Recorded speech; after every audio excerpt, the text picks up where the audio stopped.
video, more like an update for me at least. But I am expanding in the sense that I am getting a new equipment that will hopefully fit in this back wall that I have.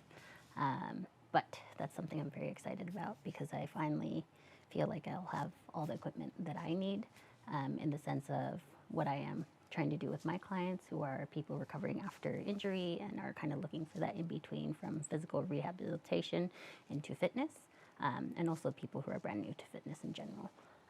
But that's the cool thing. So I always recommend that when you are starting as an instructor to just start small. Don't go crazy with buying everything, because it still takes time to learn what you want to do and what kind of things that you will want to need for your clients and the clients that you like to teach and the people that you want to experience the things that you do with how you teach, because not every teacher will teach the same, and each teacher has their unique ways of working certain things and explaining things. So that is going to take time for you to learn, but definitely take your time. Don't rush into it. A lot of teachers who are brand new and finally got certified, congrats, tend to think that they need to go straight into buying everything if they're trying to be their own business owner. But really, you just need a reformer, maybe the tower eventually. So start small. If you're teaching mostly mat classes, here in the city, because I'm in LA, it's very easy for people to get mat clients because they'll start at the park for donation based, and then grow from there and start building up. Some people who are a little bit more lucky have started in studios, clinics, started workshops, and then grew from there. But that does take time. Unless you are somebody who has a lot of people that you already know, and those people are good at bringing in people to you, just expect that it'll take a little while before it becomes something more consistent for you. But let me show you around.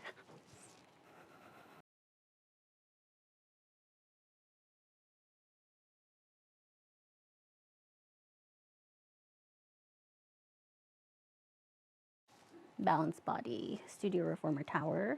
My mat is underneath the springs. I have Bassi system as my chair and my step barrel and my ladder barrel. I'm hopefully going to fit my Bassi systems Cadillac in this wall over here once it arrives, which I'm expecting in about 2-3 weeks.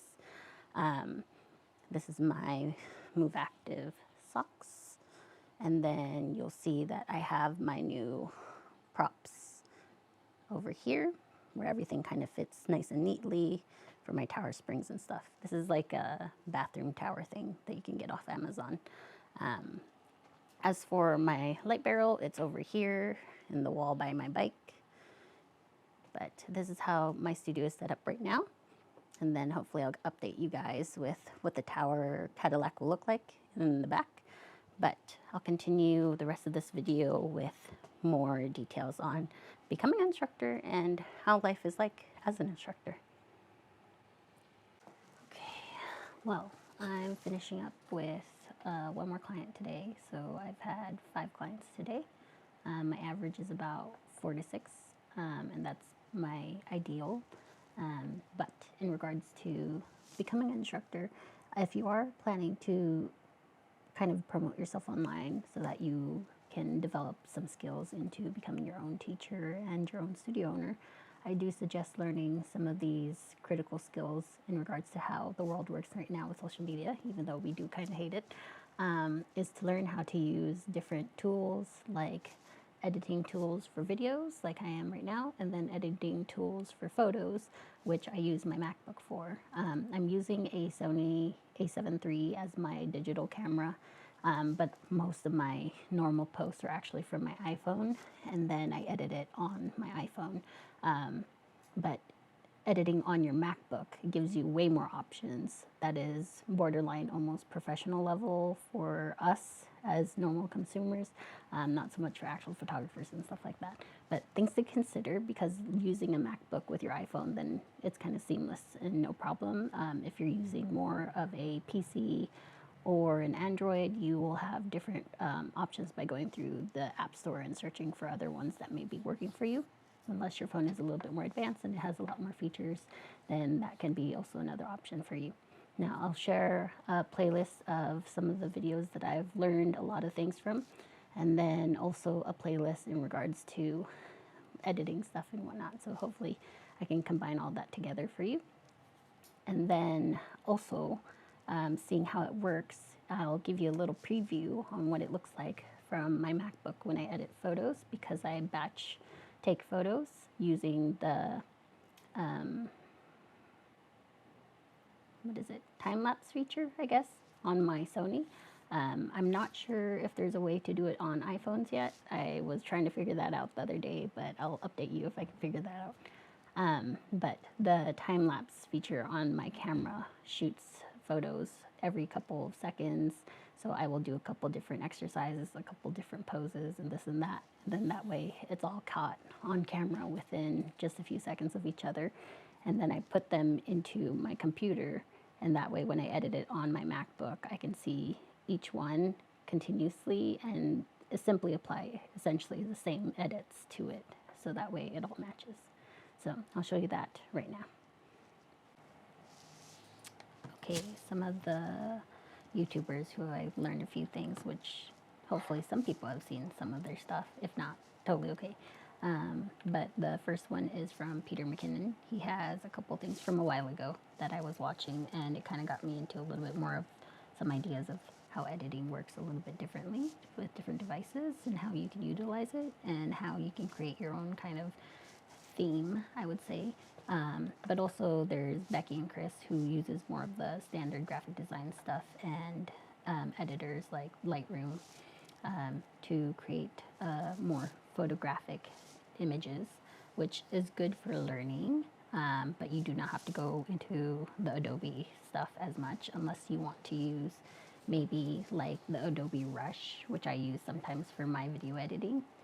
But I also use a phone app on the Apple Store that I can do a lot of the basic things that I need for my videos when I'm editing them for social media. And I'll share my short little playlist of that stuff here. Feel free to go through that.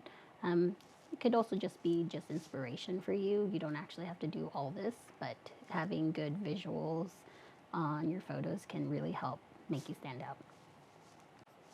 As for editing on my computer, when it comes to how it looks, you'll see that I have made a screen recording actually, of what I do when I'm editing. And this is a quick preview of what it looks like on the Apple desktop version of editing your photos and videos.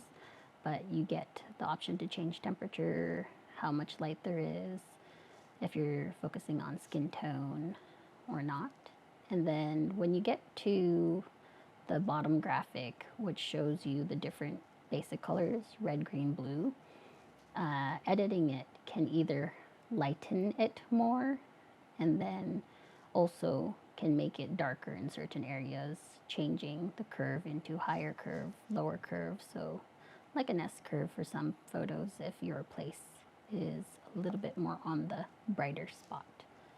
So you'll see that I kind of copy paste by going through each photo, selecting the same things, continuing down through each photo so that they all kind of match.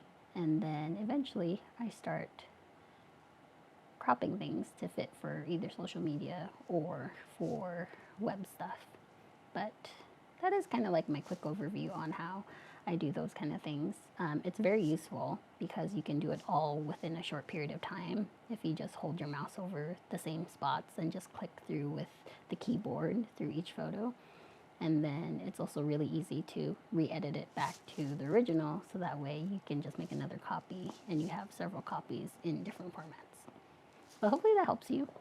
If it ends up being something that interests you, then maybe you can dive a little deeper.